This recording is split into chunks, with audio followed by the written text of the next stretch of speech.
ہے، لشیخ کا لفظ فصاحت سے خالی ہے، اجاب کا لفظ فصاحت سے خالی ہے. ارے یہ سب سے بڑے عرب شاہ، سب سے بڑے عربی جاننے والے، سب سے بڑے فصاحت و بلاغت کا مالک تو خود اپنے جملوں میں یہ استعمال تو دنگ رہ گئے سب کے سب کہ قرآن کا مقابلہ نہ ہوا تھا نہ ہوگا نہ صبح قیامت میں کہتا ہوں نہیں ہو سکتا. قرآن جیسا تھا ویسا ہے اور صبح قیامت تک ہوتا رہے گا.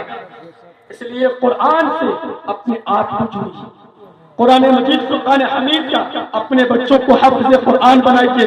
میں یہ نہیں کہتا کہ اپنے بچوں کو صرف حافظ ہی بنائیے، عالم ہی بنائیے، بلکہ اپنے بچوں کو پروفیسر بھی بنائیے، اپنے بچوں کو ڈی ایم بھی بنائیے، اپنے بچوں کو آئی پی ایس بھی بھیجیے، S P D S P S P I G I D G D I G سب بنائیے، سب بنائیے. قرآن نے کہا ہے حدود میں رہ کر اگر ایک آئی ایس یا پی ایس اگر قرآن مجید کی تعلیم حاصل کر کے اگر وہ پبلک میں آئے گا تو شریعت کے مطابق کام کرے گا، اسلام کے خلاف کام نہیں کرے گا.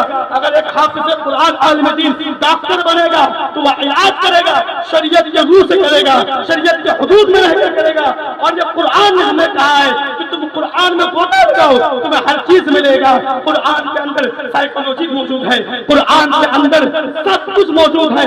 آپ قرآن کے اندر فلسفیات دیکھیے، ارضیات دیکھیے، سماوات دیکھیے، سب دیکھیے، بلاغت دیکھیے، منطق دیکھیے، فلسفہ دیکھیے، پایو دیکھیے، جو بھی دیکھیں گے آپ ہر ایک چیز ملے گا، ہر ایک سبجیکٹ ملے گا.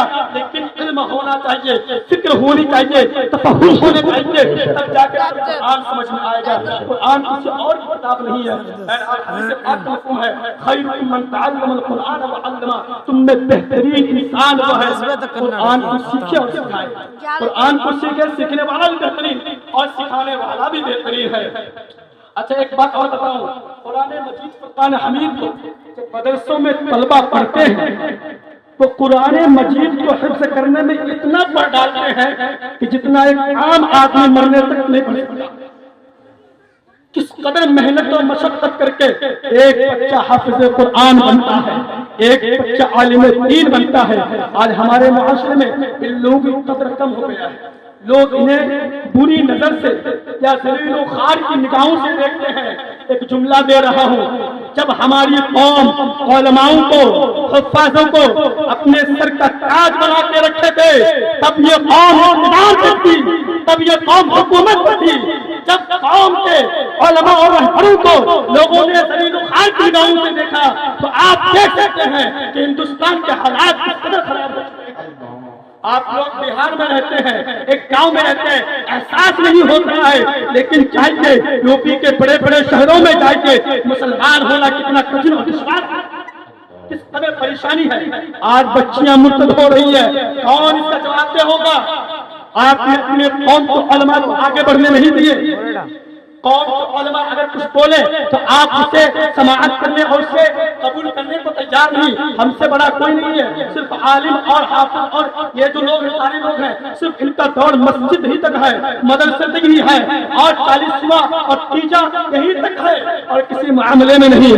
لیکن یاد رکھو جب ہمارے قوم کے علماء کو اگر آپ عزت دیں گے، ہر معاملے میں انہیں آگے کریں گے، یہ بتائیں گے دنیا میں جینے کا طریقہ کیا ہے، دنیا میں تجارت کرنے کا شعور کیا ہے، تجارت کے آداب کیا ہے، نوکری کے آداب کیا ہے اور پالیٹکس میں آنے کے آداب کیا ہے اور اس میں برتری اور کامیابی کے آداب کیا ہے.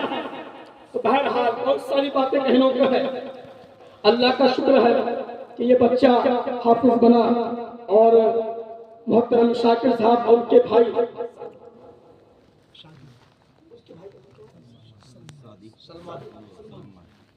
سلمان بھائی اور ان کے جتنے برادران ہیں، خاص کر سلمان بھائی، انہوں نے کافی محنت و مشقت کے ساتھ انہیں حافظ قرآن بنایا. اللہ تبارک